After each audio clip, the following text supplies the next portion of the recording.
Kandiaro ठारो Shah police पारां मुबैना मुक़ाबले में माजीवेल ॻोठ न्यू सालहपुर वासी ॻोठाणे सदरुद्दीन उर्फ़ सदोरो कल्होड़ो जे वाटसन जी रैली नेशनल प्रेस क्लब अॻियां धरणो। नौजवान जे वारस खबड़ कल्होड़ो, मोहम्मद मूसा, नादर कल्होड़ो, हफ़ाज़ कल्होड़ो ऐं ॿियनि पारां एहतजाज मुज़ाहिरो करे ठारू शाह पुलिस ख़िलाफ़ सख़्त नारेबाज़ी कई वई। ठारू शाह पुलिस असांजे नौजवान सदोरो कल्होड़ो के बेगुनाह कूड़े मुक़ाबले में मारियो आहे। वस वारा नोटिस वठी इंसाफ़ ॾियारीन मुज़ाहिरीन। ठारू शाह पुलिस ॾुहारियुनि सां ॿट बणियल आहे। पुलिस रुॻो मिस्किन माण्हुनि खे कूड़नि मुक़ाबलनि में मारे रही आहे।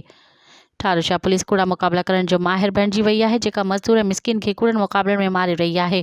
कूड़ो मुक़ाबलो कंदड़ ठारू शाह पुलिस ख़िलाफ़ का कार्रवाई न थी सघी आहे। कूड़ो मुक़ाबलो कंदड़ ठारू शाह पुलिस ख़िलाफ़ क़दम खंयो वञे।